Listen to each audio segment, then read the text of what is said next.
All right, welcome back. We are now on day 2 of Destinies Awakening, and I'm so delighted to see you guys back here. Happy New Year. It is the 1st of January 2025, a brand new year. And many people look at this date as a new beginning, a new opportunity. But the truth is, you have a new opportunity in every moment of every day.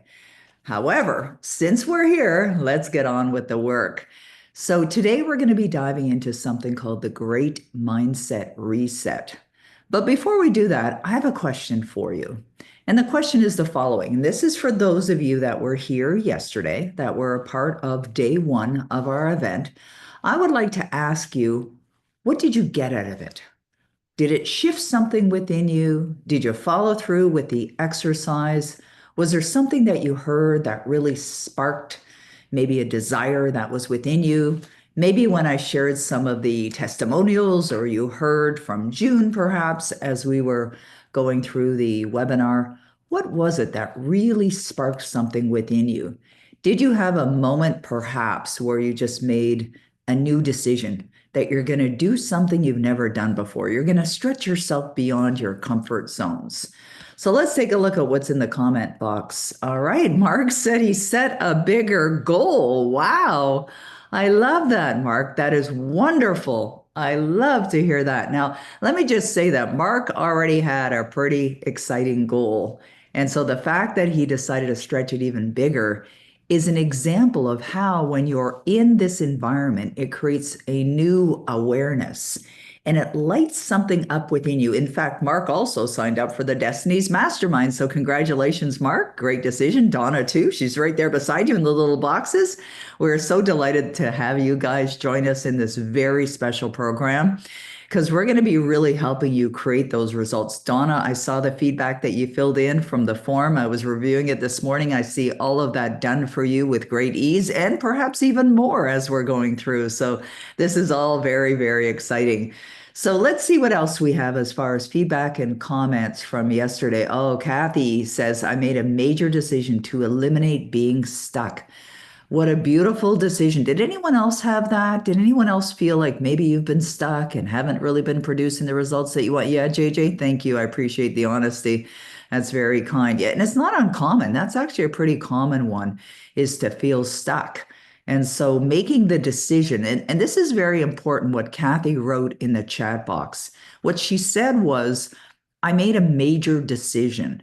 And that's really what I'm looking for you guys to do, is to make decisions that are going to help you, that are going to contribute to your success, that are going to get you on that trajectory for where it is that you want to go. So I love that you did that. I love that you are, following through with that as well. Lorette says, yes, feel as if you already have what you want and think twice as big. It's like the sign behind me, right? Dream big. I love that. It's a reminder. It's a reminder for you. It's a reminder for me. And it's something that really, we all have that opportunity. I mentioned yesterday, one of the great gifts we've all been given is the gift of choice. I mean, the fact that you're here demonstrates you made a wise choice, that you're choosing. Like, it's here in Ontario, Canada, it is 10:03 a.m. on January 1st. And I know there's probably a lot of people who are still in bed. Maybe there are some people that are laying on the sofa holding their head, like my husband, who knows.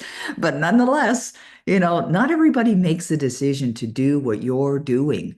And I really feel that you need to congratulate yourself. Like, seriously, you've probably all heard the term that success, sometimes a big part of it is showing up. It's very important. You are showing up. And you're not showing up for me or Roddy or Kayla. You're showing up for yourself. You're showing up for your dreams. And that really does say a lot about who you are. So I love that the impact was there. And I love that you followed through. I love that you were with us yesterday and that you've chosen to be with us today. We're going to be here today. Now, we did allocate a couple hours. We probably won't take a couple hours. We'll probably take an hour of doing some teachings. I do have another exercise for you. And then I'll take some questions, and then we're going to pick it up tomorrow with our wrap up. And it's during this session tomorrow where I'm going to give you the McColl method and explain what it is and how you can use it as well as something valuable to take with you into 2025.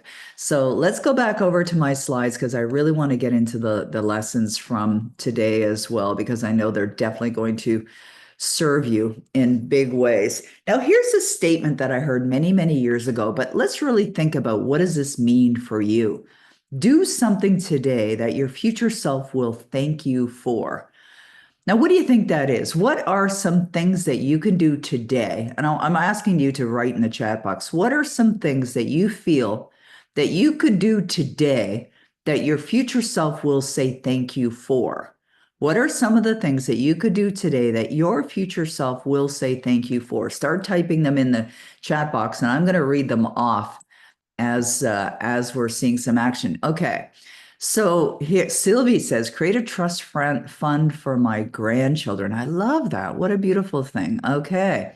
Now give me some specifics. Okay. Like I see some things like take action. Okay. Like specifically what action? Plan your mornings. Okay. Good, Denise. I like that. Mornings are very important. I mean, the morning is really the start of the day. It's how you're going to set yourself up for success during the day as well. Callie's writing her first book today. I love that, Callie. Congratulations.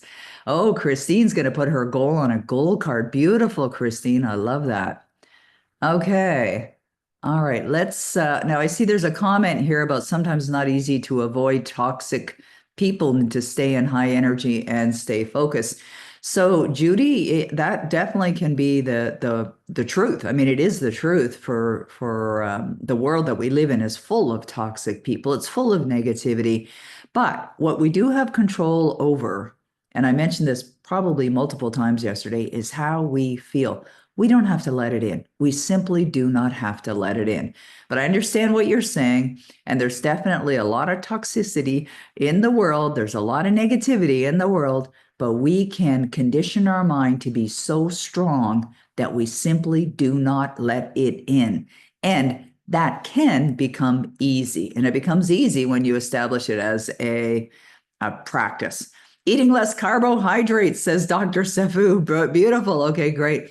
Working out to get to my ideal weight. Oh, Donna sent that to me privately. Sorry, Donna, I didn't mean to read it out loud. Didn't know if that was confidential. Too late now.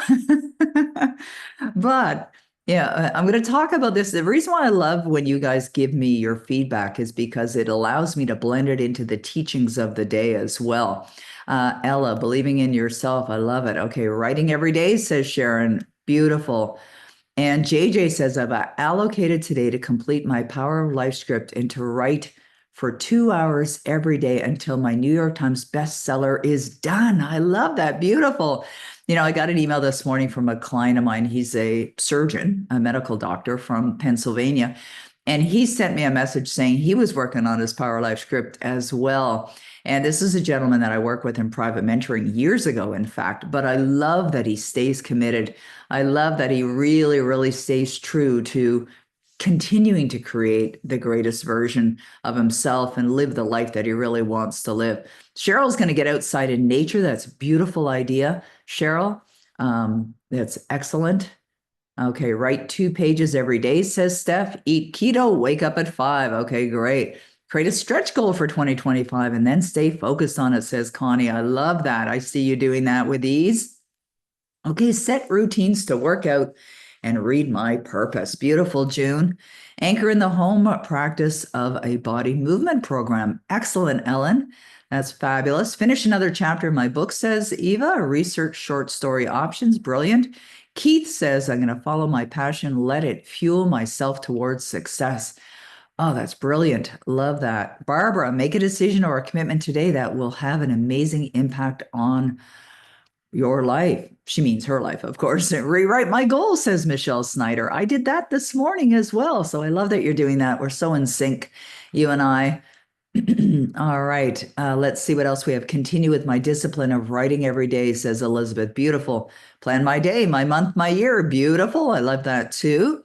Start to work on my book, says Caroline. I love that. Okay. Leverage tools. Study seriously. Oh, Lily, I love this. Study seriously with Peggy every day and to have fun. Very important. Now, I love that Lily wrote that. I really do. Now, you can study with me every day. You can join the Mind Conditioning Mastery Program. You can join the Destinies Mastermind, and we will be studying every single day.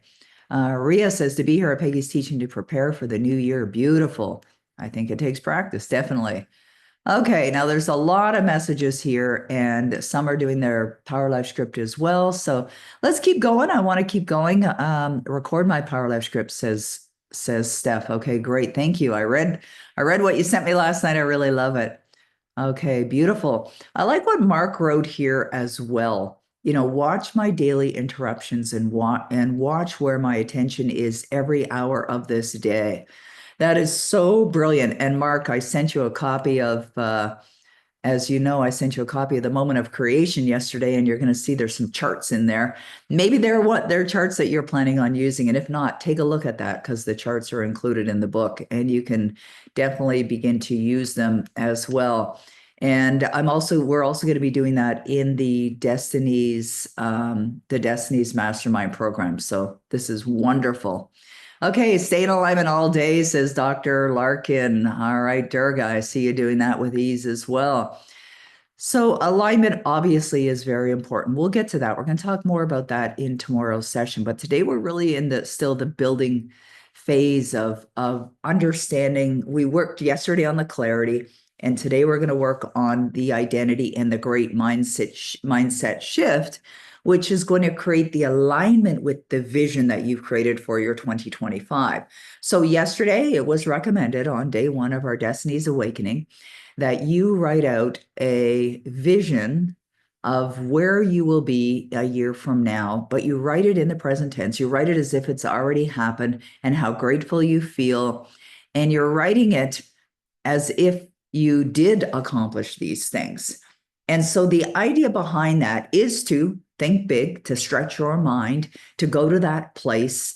And also, the most valuable part of that exercise is the connection with the emotions of that feeling. So how does it feel now that, right? This is such a very important and powerful question. How does it feel now that? Now, I would suggest write that down. How does it feel now that, ... How do you finish that question? Well, this question is a very powerful, a very empowering question to ask yourself if or when you find yourself out of alignment. So let's say you're feeling discouraged and you're finding that even though you may have set a great vision, but you woke up today and doubt is there. In fact, it might be there like all consuming. You're just feeling like, I have no idea. What am I doing? And very likely that is going to happen, especially in the initial stages, because the battle begins when you decide to do something you've never done before, to go somewhere you've never gone before, to create something you've never created before. Like, for example, some of the things that I've read from folks that are looking to accomplish their goal is to be a New York Times bestselling author. And so the goal may be set, and the vision may be very clear for you, and you've got the clarity of seeing yourself as a New York Times bestselling author. But what happens is that once that is declared, the old paradigms start to pop up, and they'll pop up through thoughts and feelings. They pop up and you'll hear things or feel things like, my book's not that great.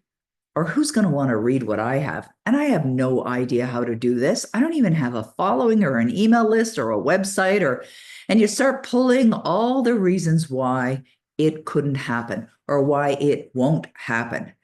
Just understand, and this is really important to understand, that is part of the process. Now, that may have happened for you yesterday. It may have happened for you this morning. It may happen for you at 2:00 this afternoon or tomorrow evening. It may happen, and it may happen even after you've been exceedingly disciplined and you've really been working on being aligned and staying aligned, and it's been your real focus and you're doing all the work, and then all of a sudden you find yourself going in the complete opposite direction. You're wondering, what in the world is going on? That can happen.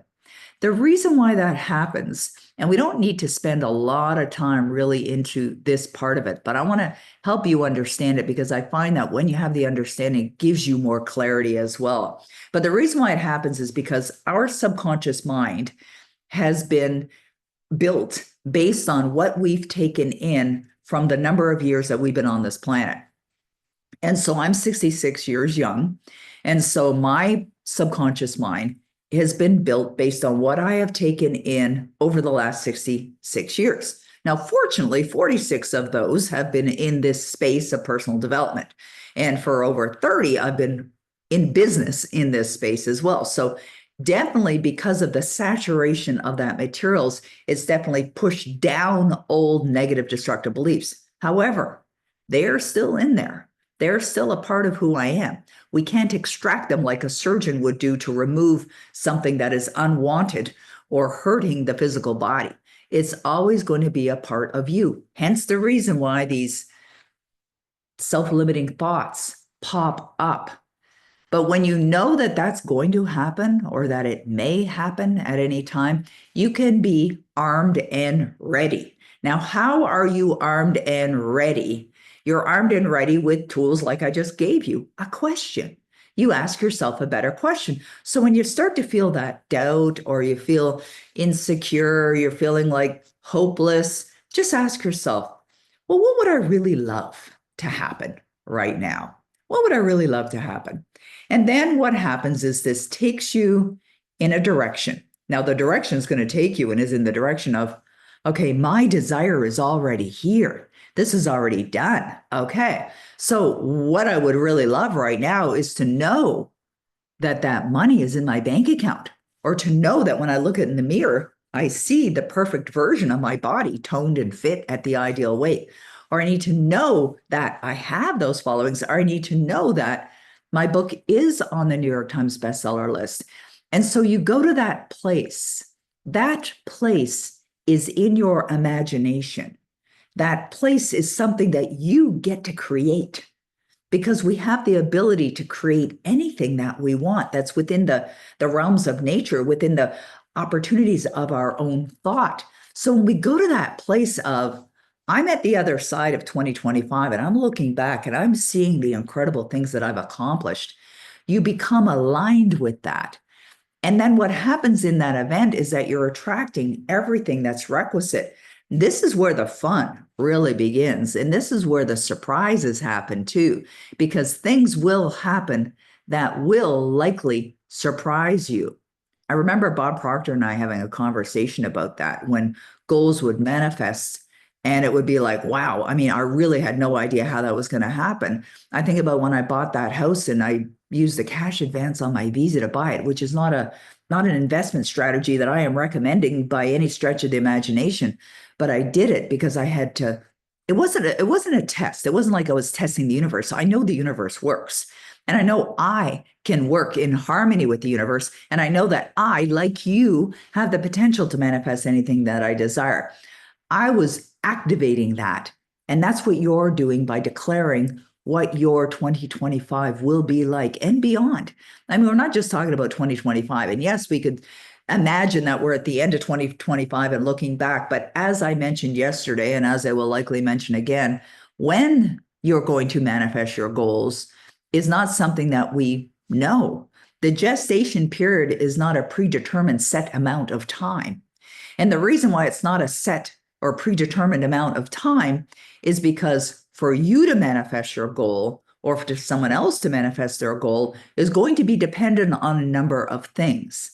And the things that it's going to be dependent on, which is your responsibility, is how aligned are you with that goal?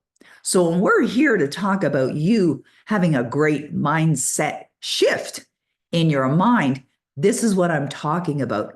We're talking about you conditioning your mind so that you are aligned with what you desire, so that you are attracting it. But there will still be parts of this that you won't have any evidence of, that you may not see how it's going to unfold. You may not know what the steps are. However, your responsibility is, in order for you to have that vision come true for you, You have to live the vision now. You have to live the vision as if it is already done. Okay, this is what you must do. And I will say it's going to take an enormous amount of effort and it's going to take some time. The time part we don't know. We can guess, we can set the intentions, we can go there in our mind, we can go there at the end of the year and we can see it being done. But we have to be aligned with it more often than not being aligned. All right, more often. Does this mean that you will never be 100% aligned with your outcome? Yes, that's what it means. Nobody is ever 100% aligned with their outcome. Bob Proctor wasn't 100% aligned with his outcome. Most of the time, for sure. Just like I am. Most of the time, for sure. But there will be times where you enter what I love to call the danger zone. And that danger zone is this. And I know some of you can relate to it. And I want to explain it so that when it happens, and it may even be happening right here, right now, but when it happens, you're ready to deal with it. What's the danger zone? The danger zone is when doubt creeps in, or overwhelm, or guilt, or worry, or concern, or fear, or any other negative emotion that doesn't feel good. That's where it's going to enter. It enters. And then where's it entering? It's entering your mind, right? It's entering your thoughts. It's entering your feelings. You start to feel like seriously? It's like Mark Wallace said that he set a bigger goal. And as I mentioned, Mark is a very serious student, a very accomplished man, but he's obviously, as you can see, very devoted to his success. He's dedicated himself to take his results to another level. What did he do? He set a bigger goal. So if the doubt comes in, and it will, you have to be ready. So what do? You ask yourself questions that put you back on track so that you're not going down that road of doubt and staying there or lingering there for any length of time, because it starts to grow, right? Doubt or any other emotion will expand and you begin to attract based on what you're fearing. It's like the thing I fear has come to greet me, right? We want to be very aware of when we're in those emotions. So what you do is you have to be in the livingness of your desires. You have to live as if they are here right now in this moment. And you deny the evidence of the senses, which means that regardless of what's in the bank account, regardless of what may or may not be in an investment account, regardless of what bills may or may not be pouring in your consciousness, you can choose to feel prosperous, regardless of what's going on. It's like the story of the gentleman that became wealthy and he had previously been homeless and was sleeping on the bench. And he was interviewed. And during the interview, he was asked, at what point did you become wealthy? And he said, I became wealthy when I was sleeping on the park bench. Now that confused the interviewer because he was homeless. He was sleeping on a park bench. How could you be wealthy when you're sleeping on a park bench? So what does that say? What it says is that in his consciousness, he chose, make a decision, like Kathy did, made a decision to be wealthy. Now, how many of you have made a decision to be wealthy or to be wealthier? How many of you have made that decision? Type in the chat box if you've made that decision. So when you make the decision, it doesn't mean like bam, bam, bam, everything's just going to all of a sudden line up for you. What it means is that you're now in harmony with what you desire, and you will begin at once to attract everything requisite for the fulfillment of your desire, as Earl Nightingale would say. Okay, good. I love it. Lori says I made the decision. Wealthy in all areas of my life. All right, good, good. Beautiful. I'm making it now, says Muriel. I love that. Yeah, in order to have a bigger impact. Right. Here's the thing that's really interesting with that question is wealth. Like, how many of you are choosing to be wealthy? Here's what happens when I ask that question and you're thinking of the answer, is that sometimes people begin to think being wealthy is not a good thing. They start to think it's actually selfish. Now, be honest. Is anyone heard that question and started to feel uncomfortable with it? I want to address this because this is really important. Okay, good. Yeah. All right. Many people are, in fact. There's probably many more on this call that are uncomfortable with it and didn't type in the chat box 3 years ago, says Michelle. Right. Okay. Wealth is my birthright, says, who was that? Lorette. I love it. Okay, good. Used to be, says Tom. Okay, good. In the past, yes. Okay. All right. So Kayla says, not anymore because you're teaching. I certainly felt that. I felt that. Now, why? Why would anyone feel that? It could be from, believing that it's the root of all evil, which is not true. It's, how people will use it negatively is the root of all evil, of course. But what happens is people are already programmed as far as what wealth really means. But I like what Mark wrote there. Mark wrote that for him, it's about making a bigger impact. But it doesn't really matter, to be honest. I think that's beautiful, and I love that. Me too. For me too. Like, in fact, my husband went to the hardware store the other day to buy new smoke detectors for our home because they all started beeping. So he had to run to the hardware store and he bought 9 new smoke detectors. And he wasn't quite sure which ones to get. And so he was in the aisle and he was looking at them, and there's so many different options. And this gentleman named Jamie came to help him. And Denny came home and he said, this kid, Jamie, he was a young man, just knew everything about fire detectors. He said, this guy probably had a degree in fire detectors or smoke detectors. He was really knowledgeable. And he said, he really helped me. He says, I've never had an experience like that where I went to Home Depot and had such great service. And he was raving about this young man named Jamie.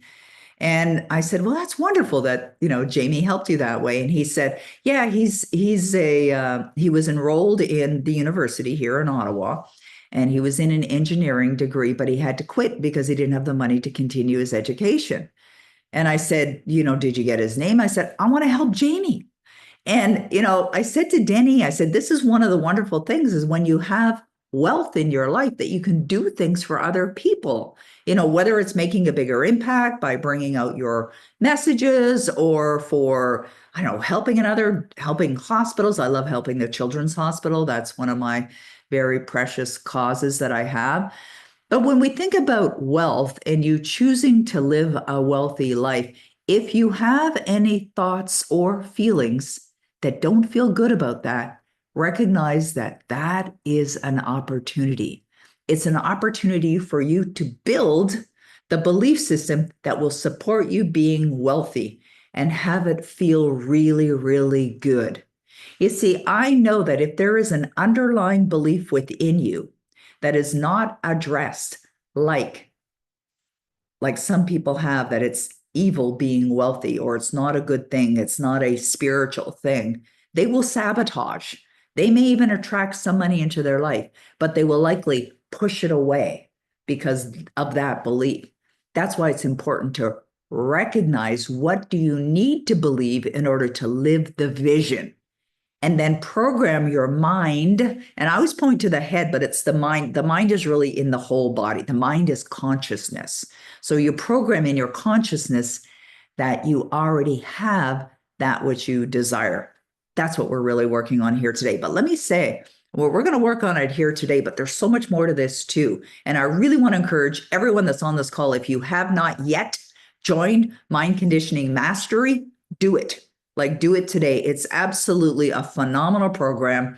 It can change your life. It's changed many people. I noticed Chris is on this call, Keith's on this call, Candace took the program, Mark's been through the program, Mark will be going through the program again, 80 as well. This is, I feel, one of the best programs out there on the marketplace that will help you reset your mind so that you're living your success. So make that decision. That's a decision that your future self will definitely say thank you for, because it takes a lot more than just getting on a webinar like we're doing here right now.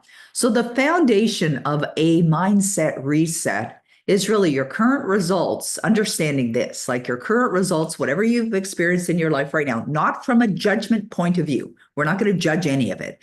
So if you're looking at this bullet point, your current results reflect your current mindset, and you're thinking, oh crap, like I haven't produced what I wanted, or you're struggling or whatever, just do not judge it. Okay. Just allow, it's like, oh, okay, that's interesting. You could look at that and say, that's interesting. Because by saying that's interesting, you're not attaching any negative emotion to it. So to shift your reality, you have to shift your paradigm. What is your paradigm? That's your belief system that's already been created, that's already firmly placed in your subconscious mind. So this is what I say. Your mind, oops, somebody's doing some little artwork on our page here. Let's see if I can get rid of that. Huh.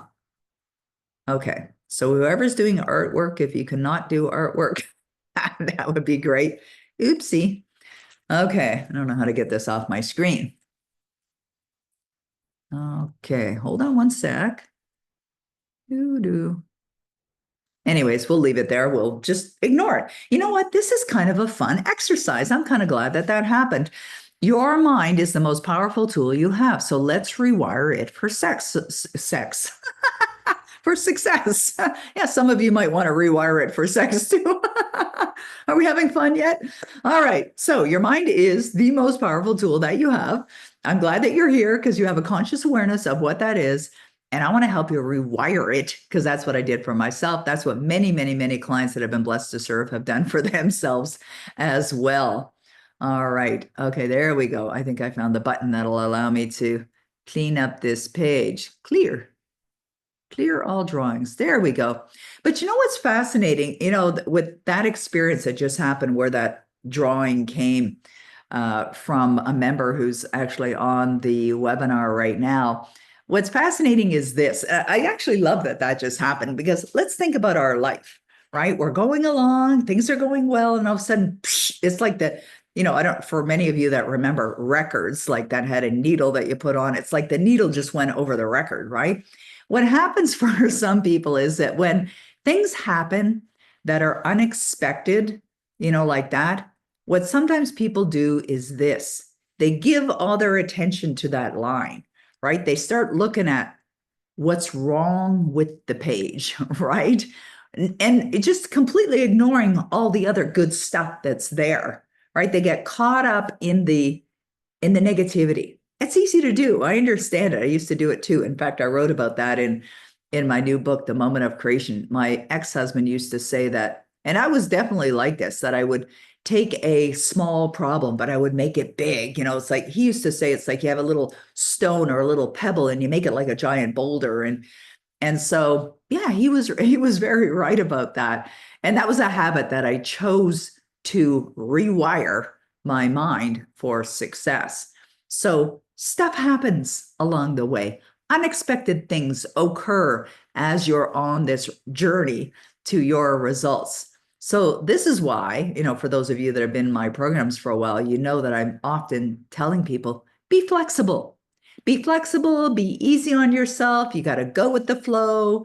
And when you do that, you're going to find that everything is just going to flow so much better. You don't get caught up in stuff that doesn't really matter. Like, did that mark on my screen really matter to the big screen, you know, the big scheme of things here? No, absolutely not. They definitely don't. And so, you know, it is what it is. We're just going to let it go. Let it go, right? Be easy on ourselves. Life is meant to be fun, and we're having fun here as well. Okay, so we're going to talk about rewiring your mind for success. Now, some studies have shown that 95% of success is mindset. Now, I've heard this percentage, you know, different, 87%, 93%, 98%, 99%, whatever. Does it really matter? I mean, the truth is it's the majority of your success is going to come from your mindset, right? And it's not luck. Like, it's not luck. We create our own luck. In fact, I was looking at some quotes this morning, and I saw one quote that said, you know, the harder I work, the luckier I get. Now, and we talked about hard work yesterday, right? And we talked about the work that we're really addressing here, the mindset work. Could it be considered hard? Sure, it could be considered hard in the beginning, right? In the beginning. But the more you condition your mind, the more you're getting the guidance on how to really work with your own mind, to how to continue to direct the focus where you want it to be, where you're choosing to live your life as you desire it to be, the easier it gets. Why? Because we're habitual beings. And when you establish these new habits, like we were talking about a little earlier, do something today that your future self is going to say thank you for. When you establish these new habits and you begin to do them, it's just like, it's not hard at all. It's just like understandable. That's what you would do. It's like I listen to my Power Life script multiple times every single day, every day, every day, every day, every day. In fact, this morning, I recorded another meditation audio. I wrote the script. And then I recorded it. I got some nice piano music that was on YouTube playing in the background while I recorded it as a guided meditation for myself. I'm actually going to be giving a guided meditation in the Destinies Mastermind program as well, because I find that, the more you're relaxed, the more you're calm about all of this, the easier you are with all of this, the better it goes. Because think about this, when you're relaxed, when you're looking to really reprogram your mind, the best time to do that is when you're in a relaxed state. Now, the really powerful times are pre-sleep moments, when you're just about to drift off into sleep. You're completely relaxed. You're in an alpha state and your mind is wide open and it's ready to receive.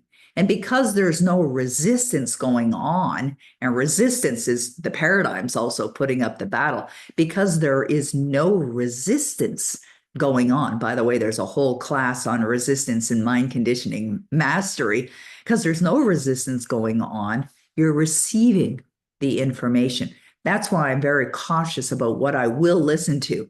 And that's why I love writing my own scripts for meditations, because sometimes I'll see meditation scripts where they'll talk about things like, you're no longer feeling anxious, or you've eliminated the worry. And you see, if even though you're saying it in a positive way, you just planted anxiousness. You just planted worry into your subconscious mind. So those words are not in any of my audio recordings, none of them. They're not in my meditations. They're not in my Power Life script, nowhere. Why? Because your mind will receive everything that's coming in. And if you're saying things like you're no longer in debt, you're giving attention to debt.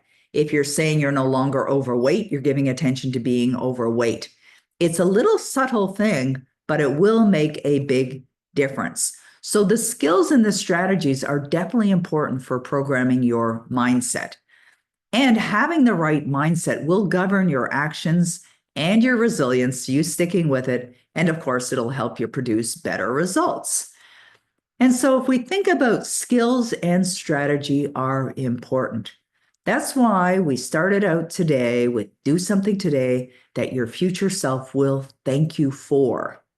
Whether you're somebody who's already a serious student, somebody who is new to the materials, somebody who's been in the materials, sort of dabbling with the materials, you absolutely need to be creating disciplines for your everyday that are only contributing to your results, the results that you want. And all of those things, the skills, the strategies, the practices, the activities that you're involved with are all contributing to your success, but it must be daily. It must be daily. This is not once in a while work. I have a quote by Robert Collier, who wrote a phenomenal book called The Secret of the Ages. And he said in his book, it's not enough to know this stuff. It's not enough. You have to put it into practice every hour, every day. Every hour, every day? Are you kidding me? Yes, absolutely. But it gets easier when you establish those patterns. Now, I can safely say here at January 1st, 2025, I have definitely activated different disciplines to what I was doing in 1981 or 1993 or any other previous year, because it's important to understand that our mindset is an ever-growing, ever-expanding experience. we can continue to get better and better and better, just like Mark Wallace did with deciding he's setting a bigger goal. Now, he already had some wonderful goals, exciting goals, but he was inspired by yesterday's event because he was here, because he showed up, because he paid attention, because he followed through with a bigger idea. Now, what's required in order for Mark to experience that is to have the mindset that's a match for that. That's what we're addressing here today. So the purpose of resetting your mind really comes down to this. This is what I want you to understand. You have to determine, what do you need to believe in order to produce the results that you're looking to produce? So we can use some examples here. Let's say somebody here would love to be at their ideal weight.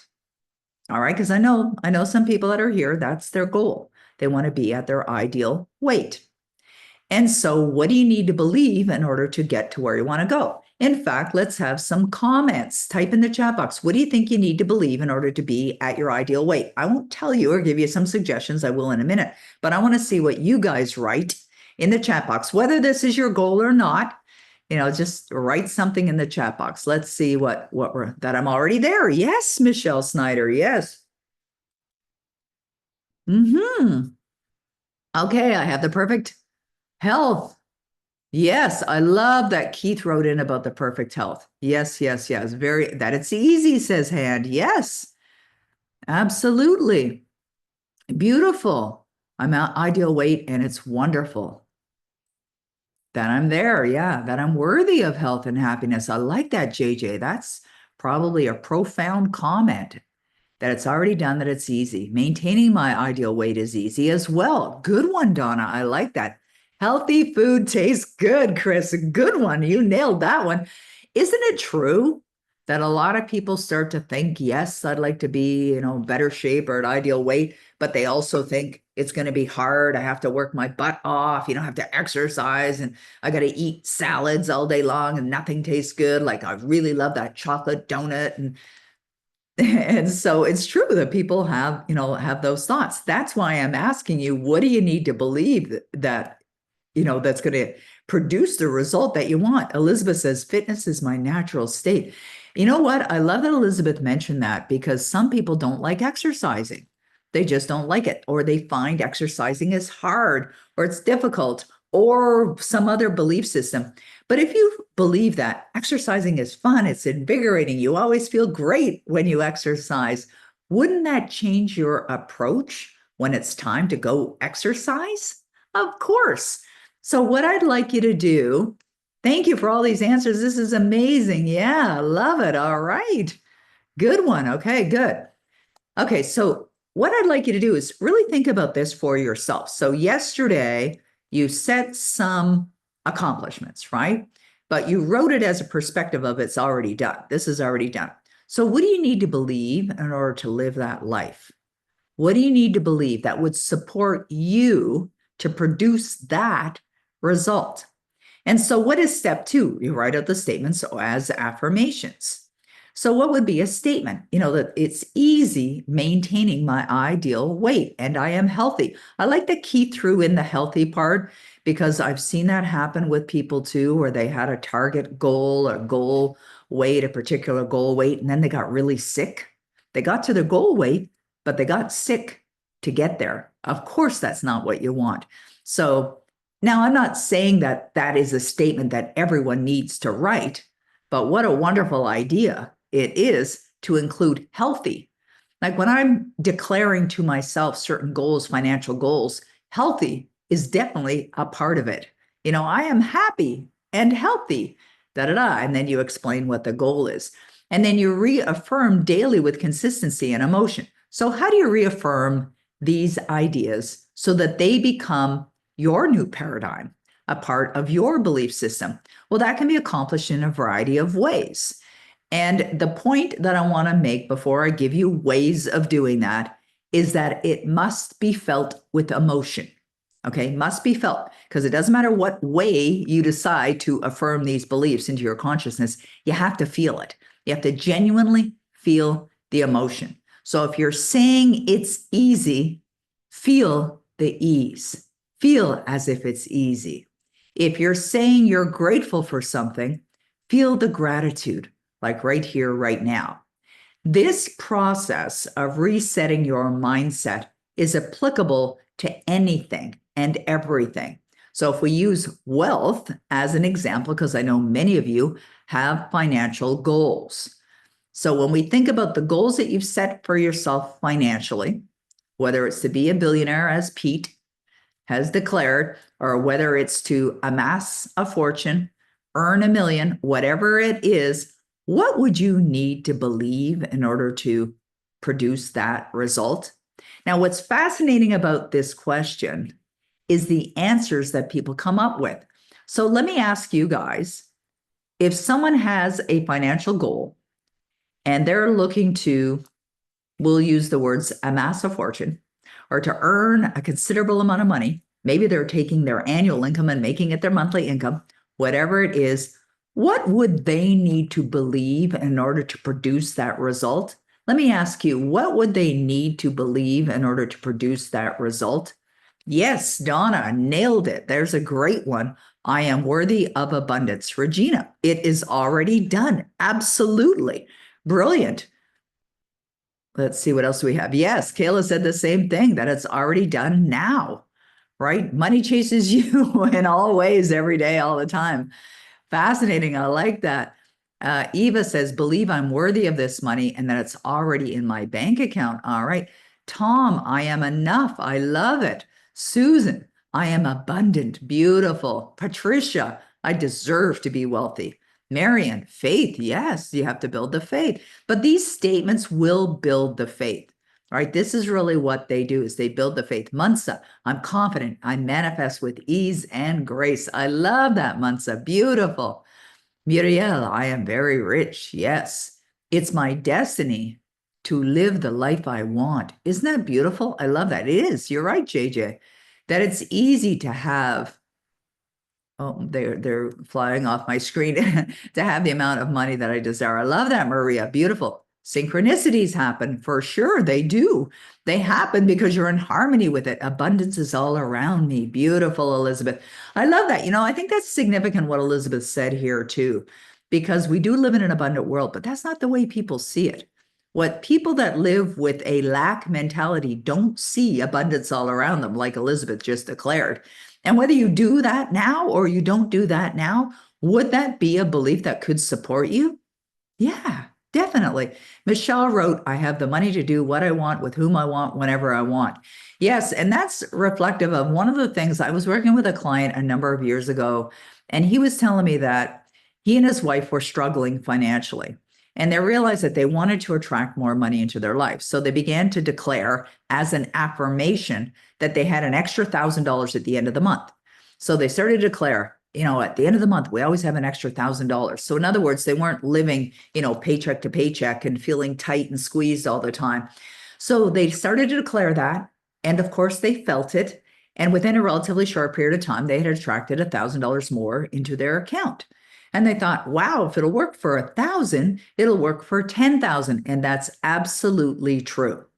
Napoleon Hill, in his book, Think and Grow Rich, said the following: no more effort is required to aim high in life, to demand prosperity and abundance, than is required to accept misery and poverty. No more effort. They used the same effort and declared they have 10,000 more at the end of the month, and they did it. Then they realized, wow, it'll work for 10,000, it'll work for anything. So then they began to declare, I always have an abundance of money to do whatever I want to do. I always have an abundance of money to do whatever I want to do. There's like a rhythm to that statement, right? I always have an abundance of money to do whatever I want to do.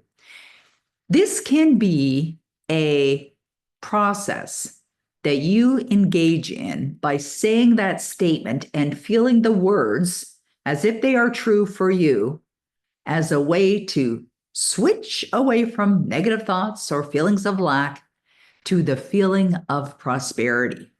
Could you see how that could work for you by declaring that you always have an abundance of money to do whatever you want to do? Can you see how that could work for you? And I want to ask you another question. How many of you wrote that down? How many of you wrote that down? I always have an abundance of money to do whatever I want to do. Good. All right. Good. You like it?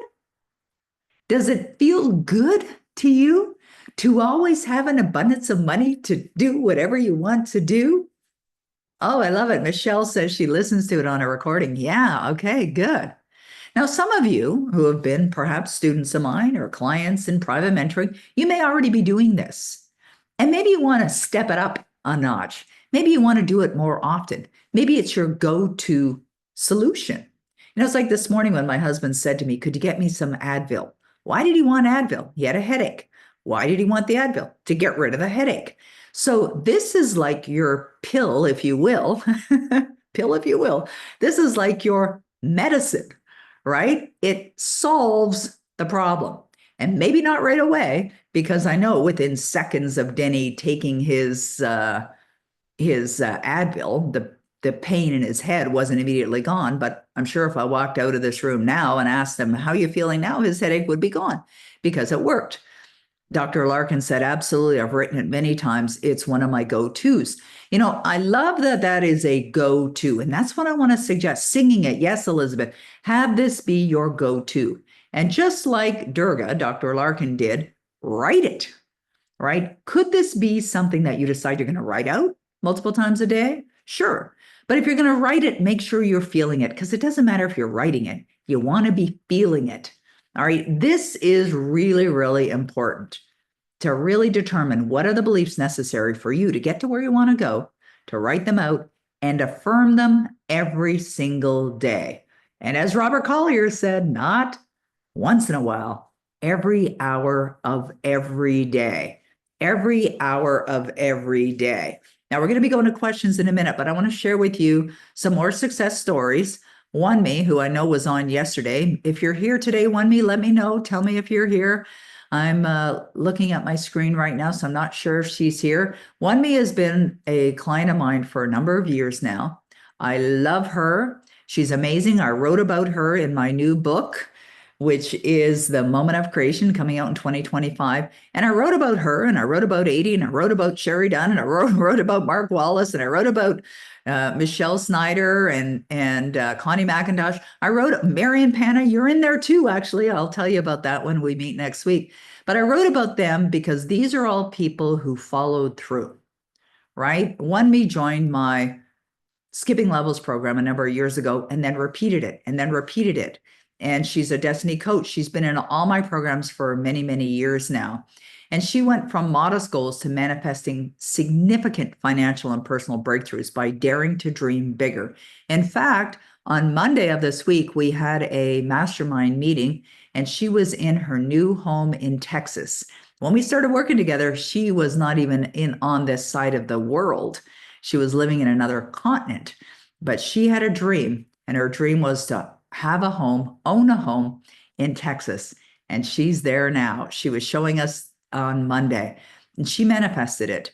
Now, how did she manifest it? By putting into practice what I teach. It's very important that you do that in order to get the results. Now, here's a number of testimonials that Roddy had placed on the page for the Destinies Awakening. And I was looking at them, and I was thinking about the individuals that shared this with us. Tootie, who's on the call right now, another client that I was very blessed to serve in the annual mentoring. I worked with her for an entire year, and she's been in my programs now for years. I love Tootie, love her spirit. And she said, "My dedication to personal growth and helping others is unmatched. I love helping you. I love it. This is what I'm here to do." And she said that the wisdom and the energy inspired her. That's what I'm here to do, to inspire you. It's not about me. I'm here for you. And every time she learns, she feels closer to fulfilling her purpose. It's important. It's a constant reminder, right? Any event I attend with Peggy is a success if I extract just one pearl of wisdom. But with her, it's always so much more. Peggy's teachings have given me the confidence to manifest my desires and live a life aligned with my vision. That's from Angela. But why did that happen? That she felt so much more wisdom? Because she was ready for it, because she was hungry for it. I love to feed the hungry, hungry for knowledge, hungry for wisdom, hungry for the strategies, hungry for what works, right? That's what I teach, what works. And Lucia said, what Peggy has accomplished is truly inspiring. Her teachings are actionable steps that have helped me focus on my goals and build the consistency I need to move forward in my business and life. That's what it's about. It's about implementing the steps and creating the consistency in it.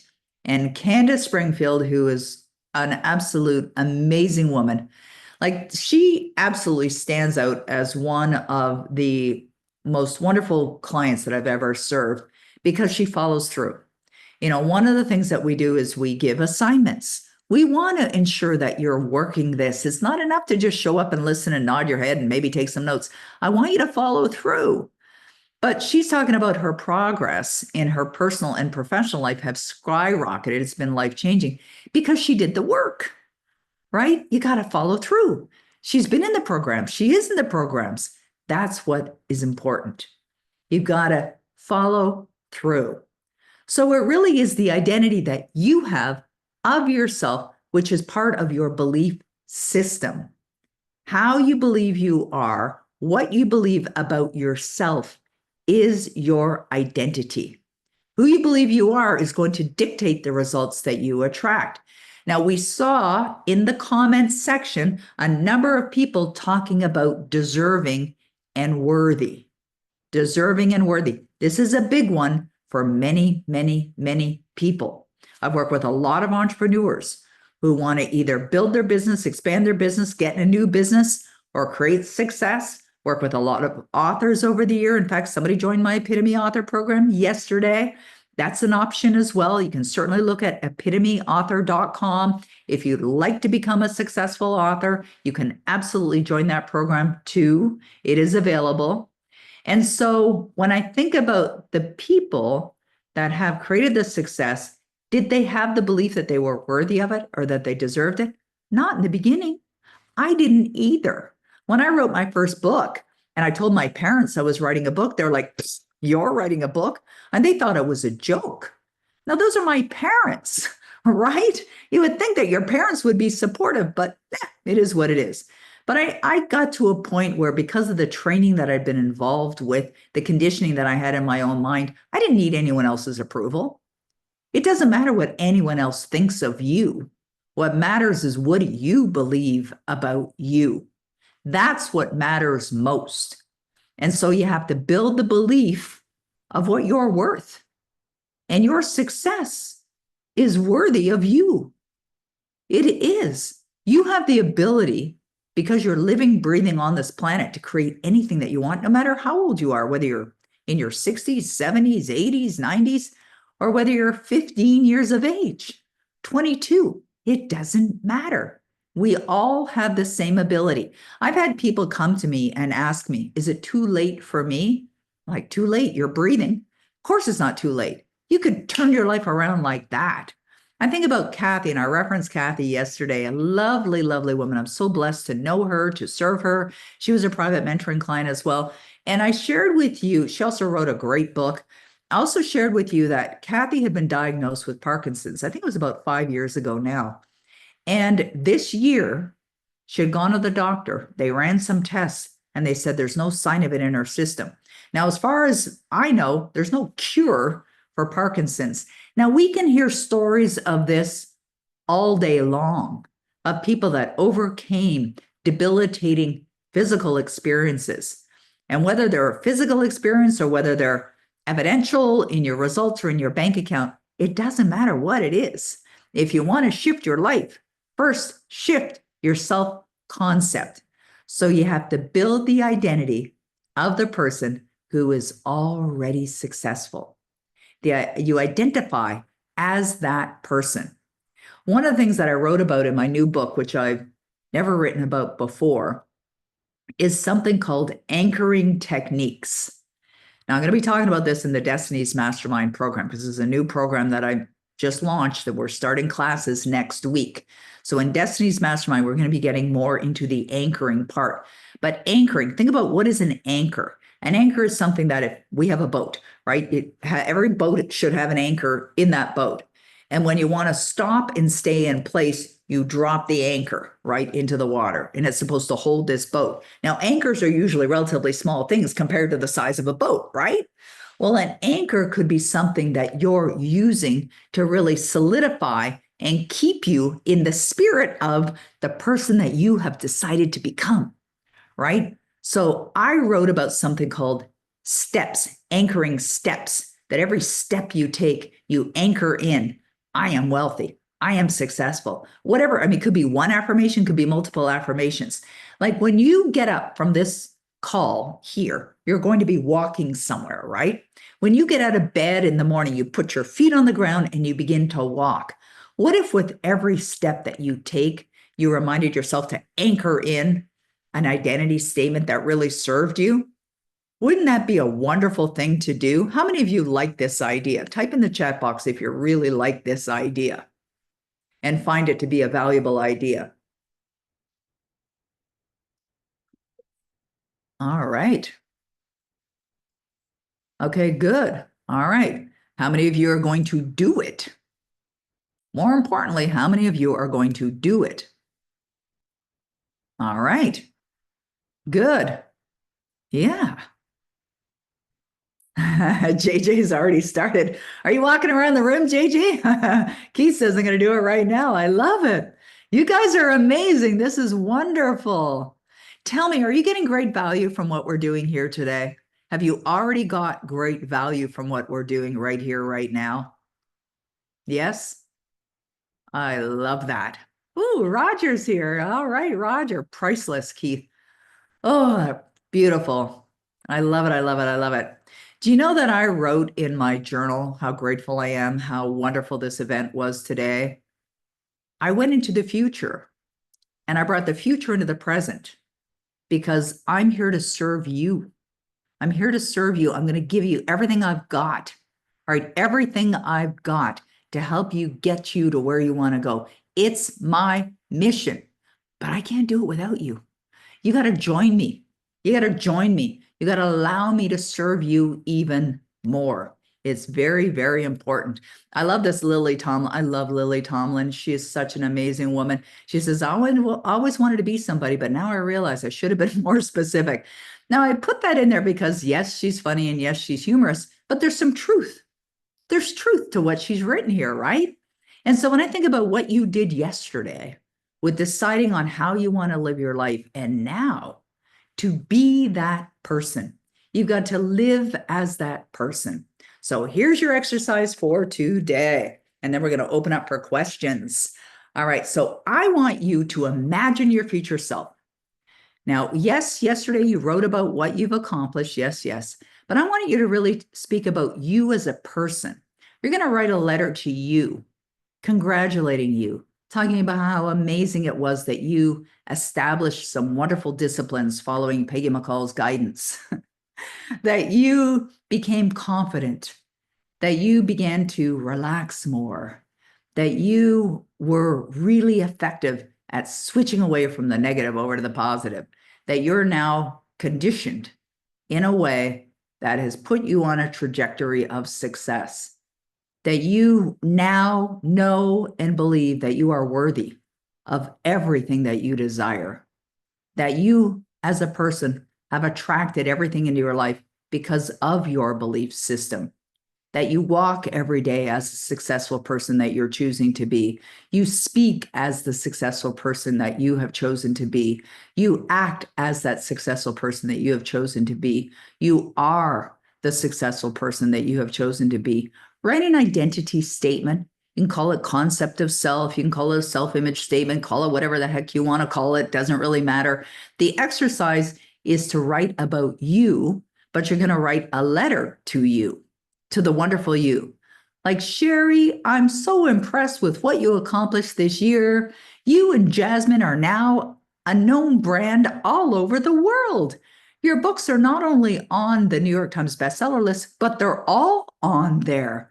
You're one of the very few authors that has every single book on the bestseller list. You did it, and you did it because you believed it.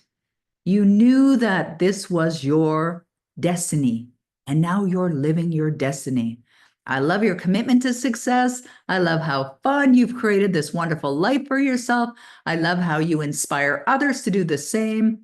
You are amazing. Love, Sherry. So there's an example. I just wrote Sherry's letter for her. You write it to yourself from yourself. It is a really fun thing to do. All right, a really fun thing to do.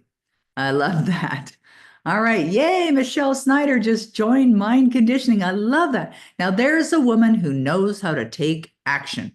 A woman that knows how to take action. I wrote about Michelle Snyder in my book, The Moment of Creation.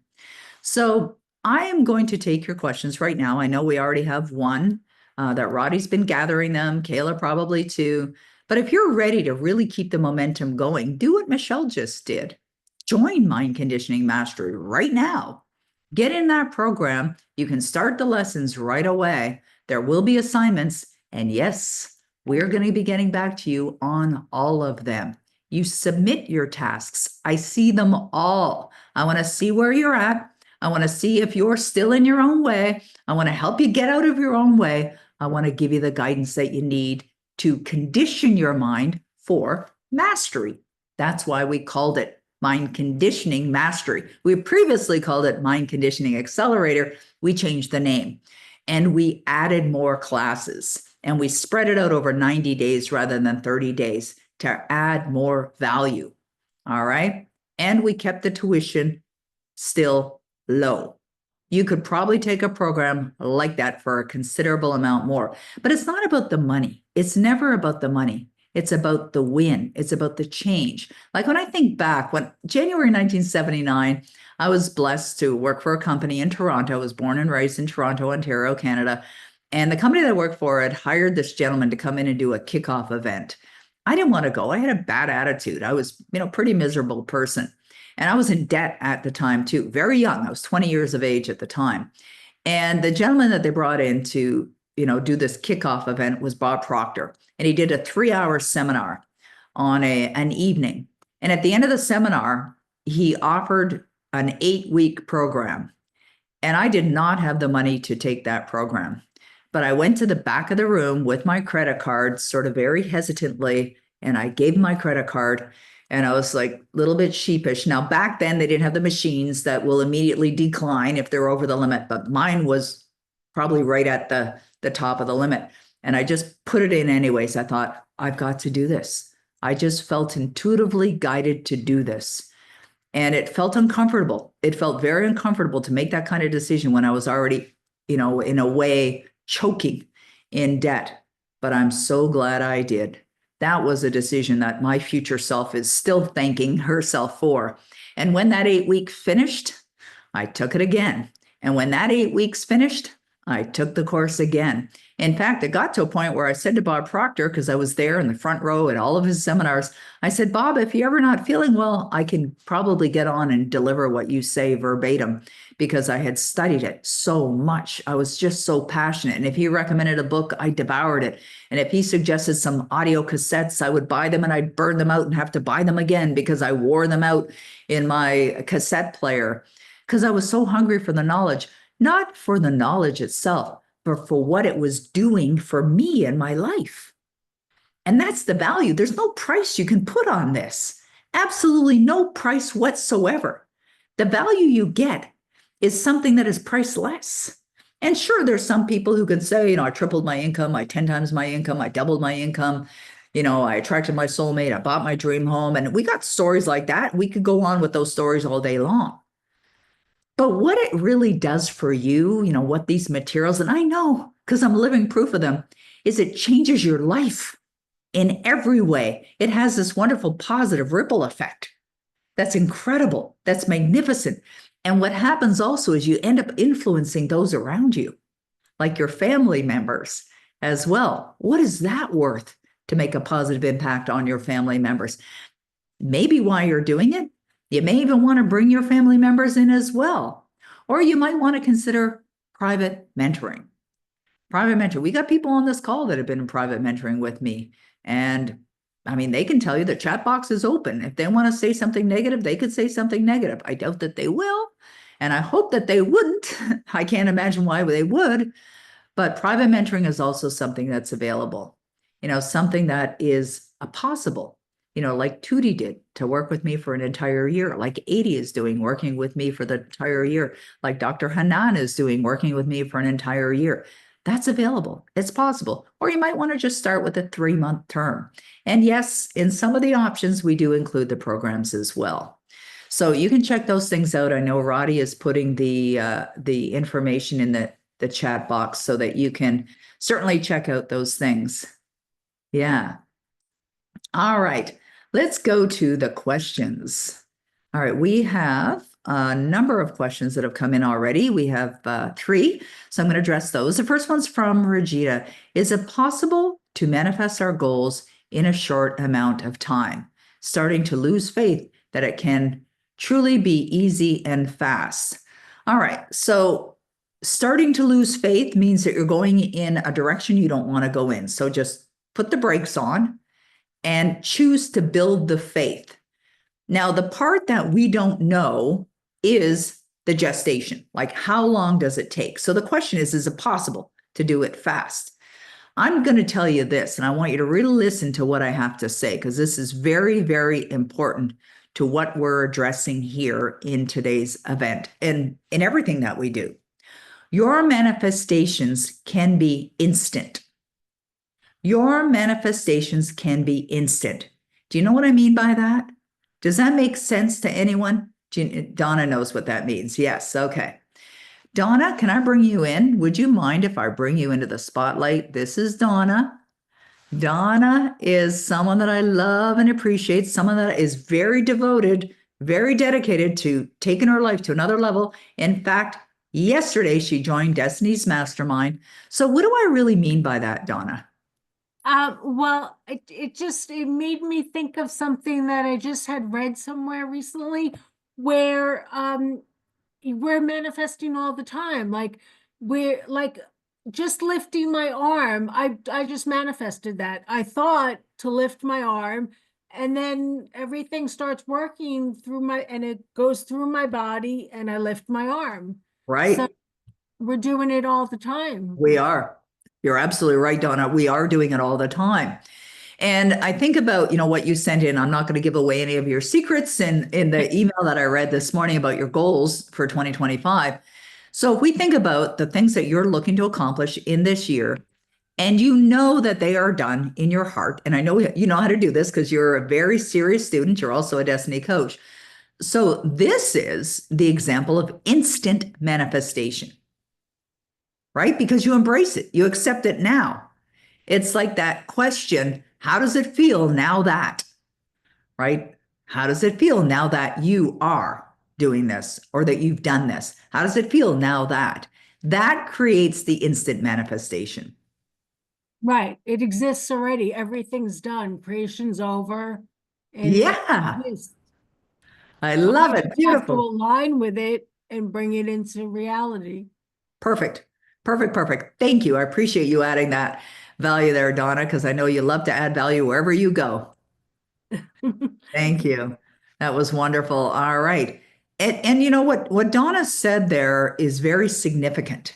She said these words, creation is finished. Creation is finished. Let's talk about that. Let's talk about instant manifestation, because I really want to address this question for everyone that's here, not just Regina who asked the question, but for everyone that is here. You see, creation is finished in consciousness. It's finished in consciousness first. So all those desires are already out there as what's called mere possibilities. They're in the infinite field of endless possibilities. They're already out there as possibilities for you. Now you bring them into your consciousness by accepting them as an accomplished fact. This is where you set the goal, right? I am choosing to set the goal and I'm accepting that as my accomplished fact. Creation is now finished. You have instantly manifested that goal because you accept it into your heart. Are you willing to accept your desires into your heart right now? It's an important question. Are you willing to accept? Yeah, Roddy says yes. Okay, good. Okay, good. Donna says yes. Okay, good. Regina says yes. Okay, so when you accept it into your heart right now, you have instantly manifested it, right? There's no need for any impatience. Why? Because in consciousness, you now know it is done. It is done. When you know it's done in consciousness, there's no anxiousness about it. There's no impatience involved. You already know it is done. That's a very, very important answer to a valuable question. Laura Lee says, I am willing. Beautiful. I love that. Okay, let's go to the next question. Handy says, I was fired twice back to back in 6 months in 2017. I was fired a couple times myself over the years. And I remember a negative contract I made to myself that I would never be able to earn money again. I've been working on that since the last 3 years. Good. I've altered it a bit. However, I have a desire to move the mountains. Yes. Okay. Can you please share your wisdom? Any advice? Yes, you have to get involved with daily disciplines that are going to keep you in harmony with what you desire. You have to be, the mind conditioning mastery program would be phenomenal for you because that's what it is. It's daily practices that invite you to embrace your desires every day, all day. It's intense. It's intensive work. But when you do it, you're living it. So the wisdom is that that's what you must do. Absolutely got to live it every single day. So these exercises that I'm giving you here during our 3 days that we're here together are valuable, exceedingly valuable exercises to do. And whether you implement them is really up to you. But the secret's already been given. I mean, the way has already been given. You might not have heard it, but that's what happens when our paradigms are there, right? A lot of people make decisions from their current level of thinking or from their current beliefs. You got to bypass that. You have to be willing to go to the place in your mind of dreaming bigger, imagining bigger, activating the imagination, that mental faculty that all of us have to embrace the desires in our heart that they're already done. When you do that and you live that, you're going to manifest. That's the way it works. Sylvie says, how could I deal with family rejection being outcast, actually? Let it go. Send love, let it go. Just let them go. Just send love, quietly send love. This is something you can do in consciousness because when you're feeling love and you're expressing love and you're quietly sending love, you will receive love back. It's the law of cause and effect. The law of cause and effect is based on what you send out, you get back, right? Like a boomerang. You send a boomerang, it's going to come back, right? Now, if it doesn't come back, it's because it was a stick. Okay, that's a joke. The what you put out comes back. So, if there's some issues with other members, just send them love quietly. And then imagine, what would you love? This works with scenarios with family members as well. Now, Aldous Huxley had said the following: there's only one corner of the universe that you have any control over, and that is yourself. That's your mind, right? You don't necessarily have control over anyone else. You don't. Sure, you could wish things for them or have goals for them or see something for them. Yes, you can do that. But the corner of the universe that you have control over is your mind. It's yourself. And so what does that mean? Love yourself. If you feel like forgiveness is required, practice forgiveness. Let it go. Understand that it's in the past. What you have is this present moment. This is your moment of creation. What will you do with this moment? What will you create in this moment? What would you love in this moment? These are great questions to ask yourself. All right, Keith has a question. Can the universe cause things to happen that appear they are not good, but is ultimately for your good? Like you miss your plane flight and it saves you from something? I feel sometimes the universe protects us in creative ways. Does the universe want to co-create with us? The universe is, I love this question. Keith always has such thought-provoking questions. I love Keith. I love his questions. I love how deep he gets sometimes. Such brilliant, brilliant questions.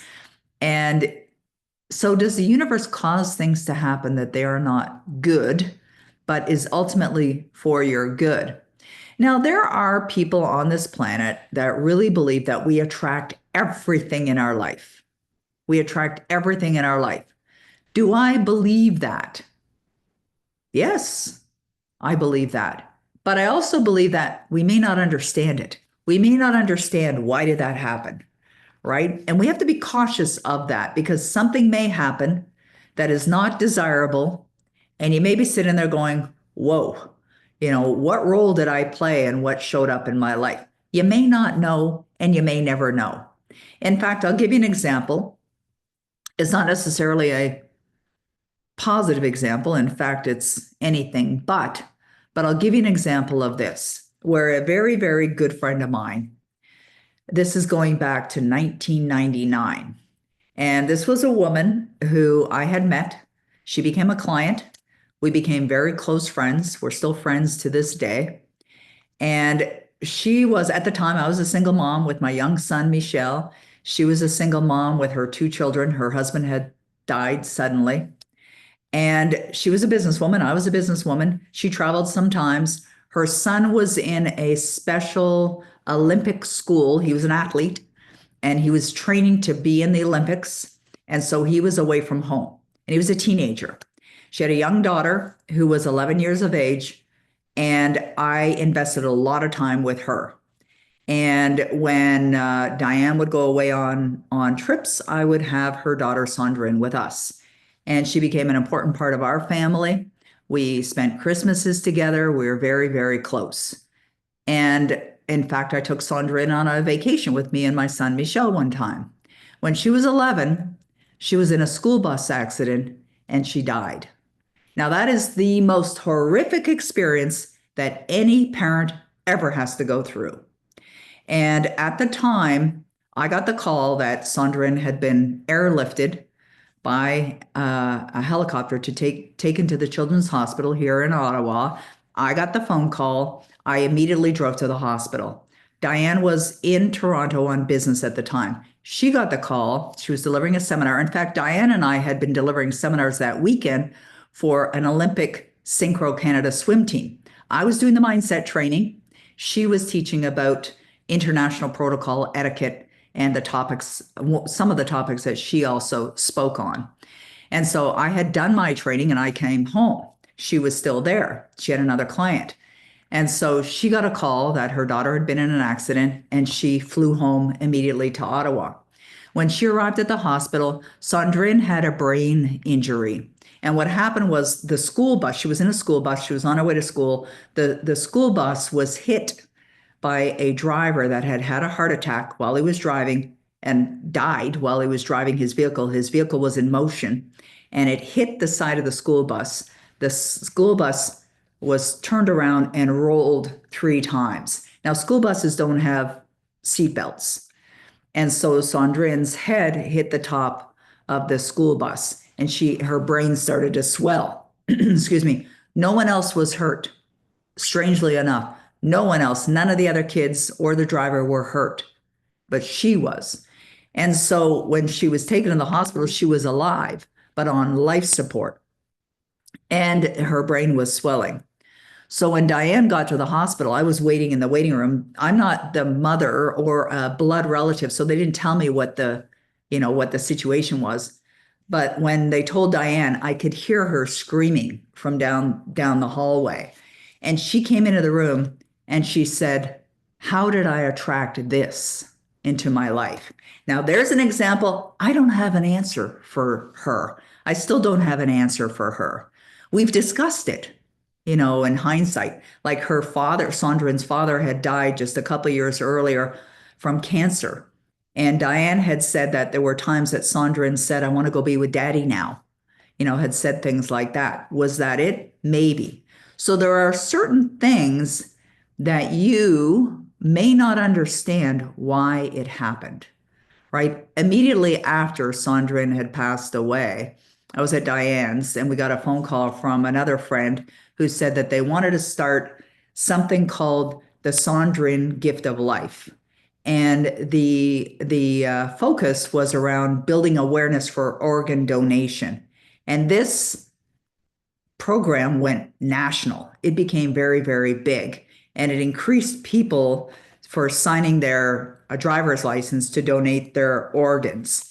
And so, as a result, Diane did donate Sondran's organs, and a woman received her heart and lungs. It saved her life. A baby received a kidney. Another child received a kidney. Someone else received a liver. The cornea was also donated. So she saved lives, as a result of this horrible, horrific experience that happened. So there are times we don't know why things happen. They happen. Like I like what Elle wrote in the chat box. Peggy's health experience is now blessings multiplied. It is. It didn't have to be. I mean, it could have gone a whole different direction, right? But it definitely is. But I knew enough that when I received a diagnosis, that there's something really good in this. In fact, when Bob Proctor and I talked about it, he said, out of something really bad can come, but not always, can come something really good. I have a depth of understanding of what it's like to get a diagnosis of something that is truly life-threatening. In fact, yesterday I spoke with Cynthia Kersey. I don't know how many of you know Cynthia. She's a good friend of mine. She started the Unstoppable Foundation. She is one of the most incredible people on this planet. And a few months ago, she called me at 7:30 in the morning. Now, she lives on the West Coast, so I'm thinking, what is Cynthia doing calling me at 7:30 in the morning? And she was in the hospital, and she had been taken there because she was dizzy and experiencing some very unusual symptoms. They discovered that she had a brain tumor and they needed to operate. And she called me to tell me what was going on. And they did discover that it was cancerous and did remove it. She did go through treatment. And I was talking to her yesterday, and like me, she focused on where are the blessings. And oh my goodness, I have goosebumps thinking about her because she is so on fire right now. She's so passionate about the difference she is making. And think about what she's done just in the last 25 years of having the Unstoppable Foundation, the number of children that she's helped in this world, the difference, the impact that that woman has made. And I think this has lit a bigger fire in her to do even more. And she was telling me yesterday, she said, do you realize that I had thousands of people praying for me? I wrote about positive prayer in my book as well. Prayer can be a very positive thing if it's prayer for what you desire, not prayer for what you don't want, right? So things happen in our life. Why did that happen to Cynthia Kersey? This woman who's only done selfless service for so many years, right? We can't go to that place of why me or why her or why them or why did that happen to them? We have to look for the blessing in every adversity. There is a seed of something that's good. We might not always see it. It might not be evident. We might not have the awareness of it in the beginning, but we'll find it.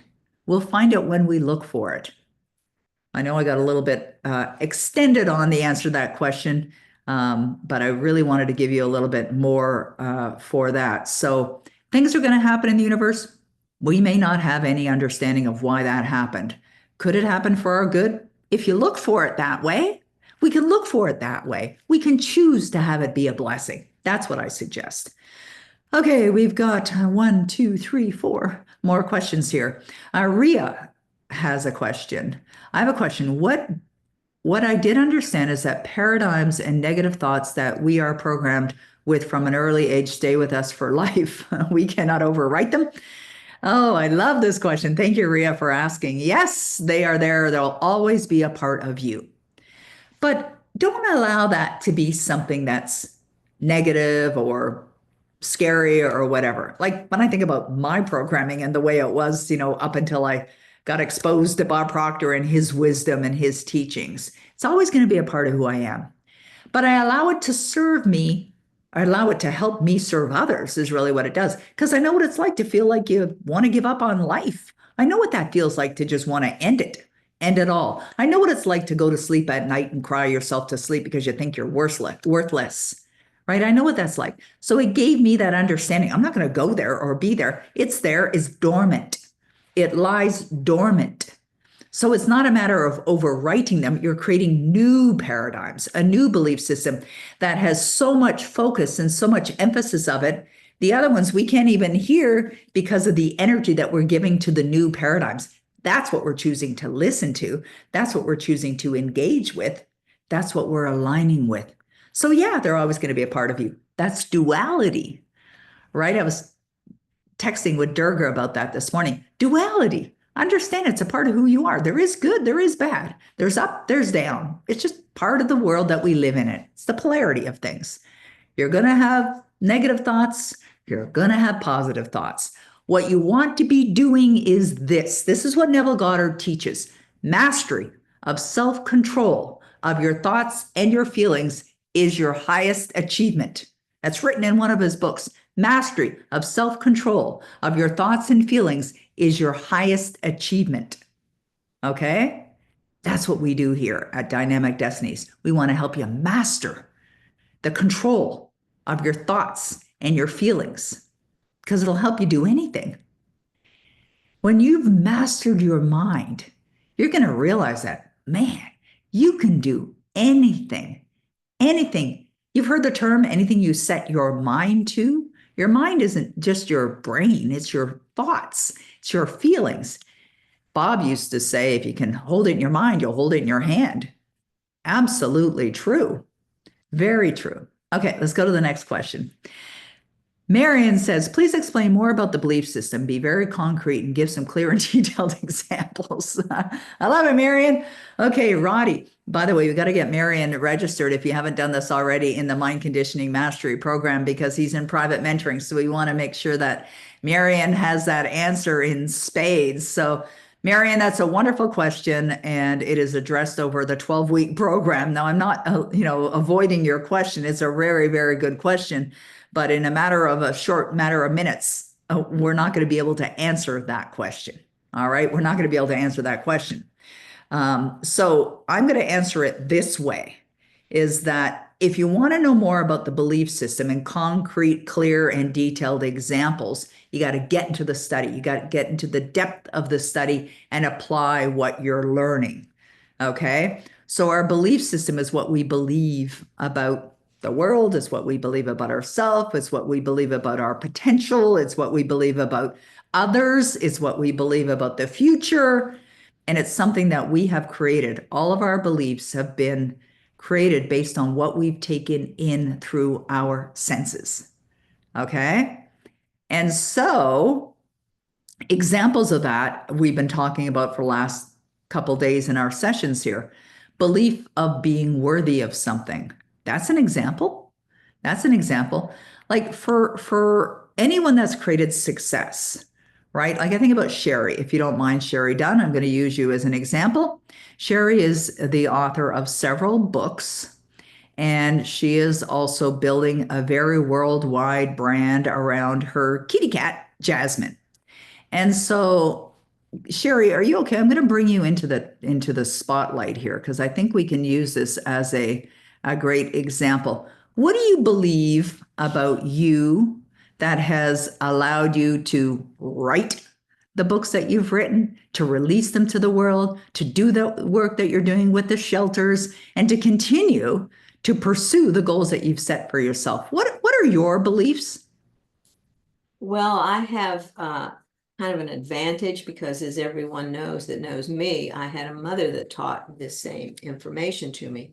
And when I was a teenager, I mean, I started learning and reading and following instruction along these lines that you can do anything you want to.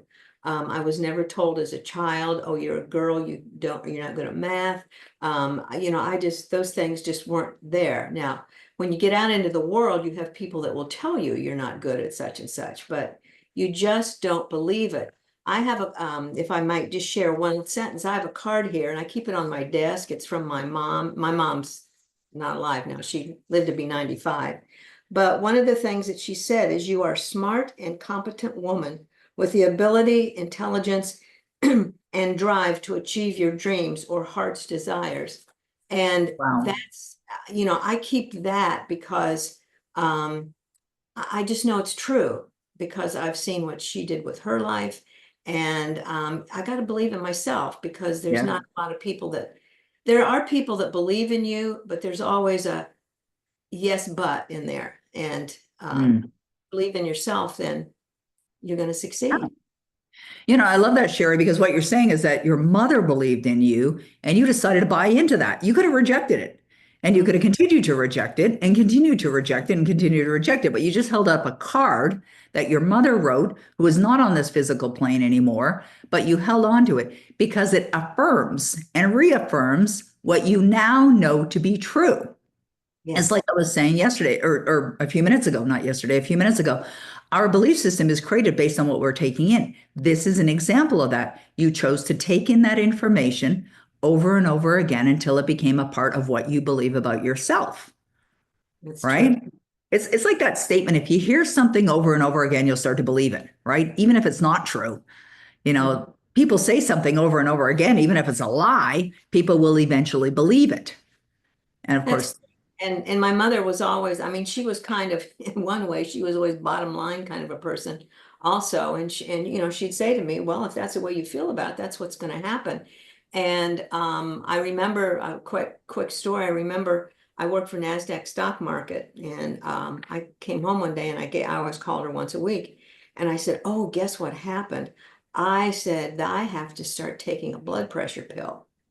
And very calmly, she said, oh, okay, stressful job. And I said, yeah. She said, well, that's okay. She said, now what you're going to have to do, though, is learn to blink once for yes and twice for no, because if you have a stroke, that's the only way you can communicate. So she had a special way also of, just kind of bottom lining, what you think is what you're going to get. that's so good. I love that. You'll have to learn how to blink once for yes and twice for no. Now, that example there is an example of going to the place of if you don't fix this, and we talked about that yesterday, this is potentially what will happen. It's like if people don't invest in themselves, I think it's quite fascinating. And I want to point this out for everybody that's on this line right here, right now. You heard Sherry Dunn mention what her mother was like. And very different from many other people that are on this call, including myself. My mom wasn't like your mom. I can't pull out a card out of my, memorables that's from my mom saying, "Oh, Peggy, I believe in you. You can do anything that you set your mind to." But that's okay. We don't have to have those cards either. But let me ask you this, Sherry. Why are you here on this call?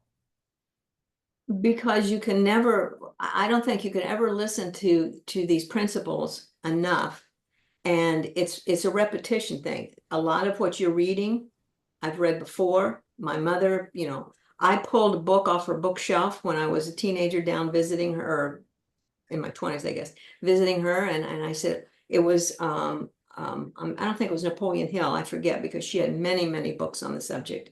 And she said, I pulled it off the shelf and I started reading it. And I said, why haven't you told me about this book? And she came up with the answer that most metaphysicians come up with. And it's when the student is ready, the master will appear. Now, what more do you want to learn? And we used to sit and have the best conversations, but you can never not get enough of this, because you might forget a little something that's on this recording today. You might Mm. forget about that. If you don't stay in the study, then you may never get that back again. So you have to keep with it. You have to keep believing in yourself, and you have to keep, you just have to keep hearing these lessons over and over again. There's many books out there. You've got them on your bookshelf. I've got them on my bookshelf. Many people on this call have them on their bookshelves. But any book you pick up, just like Club Achieve, they say the same thing, but it's different. And when you hear it said differently, but the same thing, you soak it in better. And I would never get Right. out of the study, ever. I love that. I love that. The other part of that is true. Is that you read a book again, and you might see something you didn't see there before, but you're likely a different version of who you are, right? So there's a different level of understanding. It's like the book that we're studying right now in Club Achieve is this one by Deepak Chopra, which I bought years ago and had read years ago. In fact, I bought it in audio format as well and listened to it. But yet here we are today, studying this book, and there's something else that sort of comes off the page. Yeah, Club Achieve Rocks, says Michelle. And yeah, absolutely. Thank you. I appreciate that. I was saying about my mother, and I mean, this is what this is, and I read this to you the other day, May 6, 1996. And this was the 7 spiritual laws, which we're going over now. My mother gave this book to me, and she said, Sherry, although most of these principles are not new to you, reinforcement is always desirable. Love, Yeah. Mom. I love that. I love your mom. I'm glad she birthed you. Thanks, Sherry. I really appreciate you. I think that's very important what Sherry was saying, and you know, when I'm bringing people into the spotlight, it's all spontaneous. None of it was previously planned. So I want to appreciate you guys for being willing to do that, Donna, as I put her on the spot in the spotlight earlier, and Sherry as well. And we've done that before with others. June, I did that with yesterday. Too, is that, you know, one of the things that I really appreciate about Sherry is that, you know, she is somebody who had phenomenal representation of the materials as a figure, her mother, you know, growing up as an influential person in her life. And yet, you know, here she is, you know, in our programs. I've worked with her in private mentoring as well. I was very blessed to serve her in private mentoring. And she is part of Club Achieve. I mean, we haven't been promoting Club Achieve here, but we do include it in the Mind Conditioning Mastery program. So we've decided to include it as a bonus right now for those that do join us. I like what Kayla wrote in the chat box on the right hand side of the screen. She said, "What would it mean to you to invest in something with the potential to completely transform your life? Would it be worth it?" You know, I know she knows it's definitely worth it, but what an important question that is to ask. You know, what would it mean for you to invest in something that has the potential to completely transform your life? That's what we offer. And I know it works because it's transformed mine. It's transformed many other people. There's people on this call that it's already transformed their life because they are willing to be open, that they're willing to study, they're willing to apply what they're learning here as well. Okay, let's get back over to our questions. We have 2 more, and then we're going to call it a wrap for today. Bertrand, hey Bertrand, good to see you back. What is your recommendation to manifest a relationship back in your life when the person has decided to leave? Oh, that's a really important question. You know, we don't have control over the other person. We don't. However, you know, when we're loving someone, when we're unconditionally loving someone, we want, you know, the best for them, obviously. So can we actually manifest a particular person into our life or back into our life? Yes. However, you know, it's important to understand that I remember Bob would get very, very serious about this and very adamant, you know, to not do that kind of thing. And so, but what he was meaning is, you know, because energy is in motion, right? We're very powerful, very creative beings. But what you could declare is, and I'm so happy and grateful that I have, you know, however you define it, significant other, soulmate, or person's name in my life, and that we are, you know, both blissfully happy, completely committed. You know, I'm happily married to, and they are happily married to me. And, you know, this or something better is what you can say. So if it happens, it happens. If not, it could be one of those scenarios that Keith had asked about earlier. Maybe there's a higher good for you too. Maybe there's a reason why they're leaving your life. Maybe somebody else is going to come into your life. Like sometimes that happens too. Like when I think about the divorce that I went through in 1990, I guess it was 1995 when we officially became divorced. And that was a really challenging time. It was hard. I don't know if any of you have ever gone through divorce before, but it was not a pleasant experience whatsoever. It was very difficult. And a big part of the challenge for me was that when I made the commitment, you know, in front of God, you know, to, you know, love, honor, and, you know, till death do us part, I took that very seriously. So when it was unraveling, you know, I was feeling like a failure, but it was just the relationship was changing form. It was no longer going to be a marriage. It was going to move to a divorce. And we decided that we would have a happy divorce and that we would do everything in our power to serve our son and to do everything for his best interest. And we felt that being together, it wasn't for his best interest because we didn't want to be together. We were like a fish and a bird that had fallen in love, but we were both just not in the right environment to be together. So we decided to, to divorce, but it was a hard situation. And I'm glad I married him. So I was asked the question one time, what's the greatest decision that you ever made in your life? And the decision was that I married Charles. And then people would say, isn't your husband's name Denny? It's like, yes, but I'm glad I married Charles because I wouldn't have my son and I certainly wouldn't have my grandchildren and I wouldn't have Kayla in my life if I had not married Charles. So marrying Charles was the greatest decision I ever made. Now, divorcing Charles was the second best decision that I ever made. Okay. And then marrying Denny was the third best decision. And Denny knows Charles and they're friends and it's all good. And Charles is a wonderful man. But I attracted Denny into my life. And how perfect is he and what a blessing he is. In fact, Denny is my greatest accomplishment. He asked me one day, we're sitting out in the front porch of our house one evening watching the sunset. And he asked me, he said, out of all the things that you've accomplished in your life, what's your greatest accomplishment? And I said, well, that's easy. You. And he said, what? And I said, you. Like the fact that I attracted such a wonderful man that I've now been with for 20 years is my greatest accomplishment because I had had a lot of failed relationships up to that point.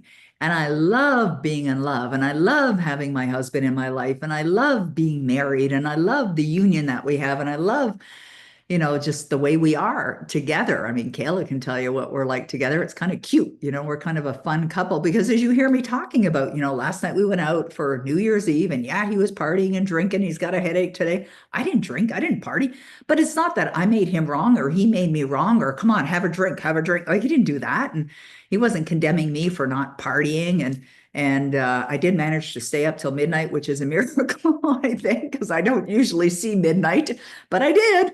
But there I was, 5 a.m. up again this morning. But anyways, it's all, it's all part of the perfection. I'm blessed, yes, but so are you. We're all blessed. We all are. We all have that ability, to manifest anything that we want in our life. So, see yourself in a happy relationship. Bertrand, see yourself in love, see yourself in a healthy, loving relationship. And if it is that person that's going to, be back in your life again, it is. One of my good friends, and this is somebody that I met in 2002 and we became friends. We've been friends now for over 20 years, is Arielle Ford. And Arielle Ford is a wonderful woman. I met her. She was a speaker at a conference that I was attending. It was for authors. And she used to do publicity for authors. And I met her and we became friends. We've been close friends ever since. I saw her, in fact, last year in 2024. We went to San Diego as Kayla received another award for her children's book. And we had lunch with Arielle and her husband. And so Arielle wrote a book called Wabi Sabi Love, Wabi-Sabi, Wabi Sabi. It's a Japanese philosophy.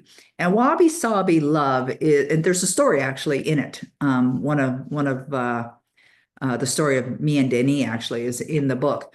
But the idea behind Wabi Sabi Love is that if you are in a relationship, and maybe it's not ideal right now, maybe it's not going well, maybe it's even looking at perhaps becoming a new form of a relationship like divorce, like Charles and I, you can get it back. That's what she believes, is that there's some perfection in the imperfection. And sometimes it's a perception thing of looking at it a little differently. But if it was there before, you can get it back. You can definitely get it back. That's what her belief is. So you might want to check out Wabi Sabi Love. All right. And then we're going to finish up with one last question. This is from Ella. And she says, when somebody is asking you about your resolutions, how do you answer that? Many times when I speak out my desires, goals to somebody, my energy is not the same anymore. I feel like I should keep them for myself until they manifest. Yeah, that's a good question. I think it's a good one for us to wrap up today with as well, is that, if somebody asks me, do you have any New Year's resolutions? It's kind of a funny question for me because I'm goal focused every day, right? So not necessarily a resolution. I have my goals, of course, and I'm always working from my goals. And I say it that way specifically because most people are working to their goals. There's a difference. There's a big difference between working from your goals and working toward your goal. If you're working toward your goal, it means that you do not believe it's in your life now. If you're working from your goal, you understand that it may not physically be in your life. The evidence may not be there right now, but in your consciousness, it is there, right? That's the difference. Big difference, wide difference, and it'll make a big impact as well. So I would just say I'm a very goal-oriented person, and I'm always focused on my goals. I live from my goals. If they want more information, maybe you want to give them more information, but I do not share my goals with others. In fact, there's only 3 other people on the planet that know what my goals are for my business. Roddy's one of them because he works with me. Kayla's one of them. And of course, my husband is one of them as well. And so I find that many books, like many of the great teachers, master teachers will say, don't share your goals with other people. And the reason why is because they might put their energy on it, but we're in control of what we're allowing in and not in. Like if somebody says something negative, like you can't do that, or there's no way you're going to do that, or how are you going to do that? And of course, you don't have to know how, right? You don't have to know how. Just don't let it in. Just don't let it in. You just don't let it in. Doesn't matter what anyone else thinks of you. Doesn't matter what anyone else thinks you can or cannot do. Doesn't matter whether someone believes in your goals or not. Just probably best to just keep it to yourself. But I tell my husband, because I want him to know he's along for the ride, right? He's along for the ride. Like we're married, we're a married couple. And even if I tell him something that he doesn't believe in, I know that it won't influence me because he's been beside me this whole journey. In fact, one time we were driving along the highway, and he said to me, it was kind of funny. And you might not find it funny, but he said to me, you know what, honey, I believe in you. I really think you will accomplish the goals that you set for yourself. And I started laughing because I thought, it doesn't matter what he thinks. I'm not being disrespectful. I'm not being disrespectful. I think it's lovely that he said that. And the reason why I found it funny is that's not usually things that Denny would say. He's not that guy. Like, he's not the guy to go, you go, girl, like I believe in you and you got this and whatever. But I don't need him to be, right? We don't need somebody else to validate for us what's possible. You got to believe in you. You got to build that belief so strong it doesn't matter. And then the world's going to watch. And they're going to see you do these amazing things. And they're going to be there to congratulate you and go, wow, look what you've done. Look what you've accomplished. Good for you. It's amazing what happens when you're in an accomplishment mode, when you're accomplishing these things. And the congratulations. My mother started to ask me if she could come to my seminars. I was amazed that she wanted to come to my seminars. That was wonderful because I was trying to drag her to Bob Proctor seminars in the 80s and she didn't want to go. I do remember my brother Bobby came with me one time and he was like, I don't think so. This isn't for me. And that's okay. It's not for him. But it was amazing when, they start to believe in you. I remember having launch events, for books, and my mom would be there, welcoming the people at the door. And that was fun. It put a big smile on my face. But it doesn't matter what anyone else thinks of you, but it definitely matters what you think of you. And that's what today was all about, is building that belief, building that solid platform, the base that you need to live from in order to create the results that you want. So do the exercise that was given today. Make sure that you follow through. And we're going to be back tomorrow for day 3 of our Destinies Awakening. We're awakening your destiny, the ideal destiny, the destiny that you're meant to live, the extraordinary life that you are destined to live. And I want to help you get there. So make sure that you're back tomorrow. Okay. Are y'all coming back? Give me a commitment in the chat box there. Okay. Wonderful. Good. I'll be looking for you. 10 a.m., same time, same place. Come on back and join us. It's been a pleasure to serve you today. I really appreciate you. Roddy sent me a message and said his computer died, went dead, flatlined. He just sent me a text, but nonetheless, we are here. We've captured this event for you. The replay will be available as well. And I look forward to serving you tomorrow. Same time, same place. Thank you so much, everyone. I really appreciate you. Bye-bye for now. Yes, there'll be a replay for tomorrow. Thank you.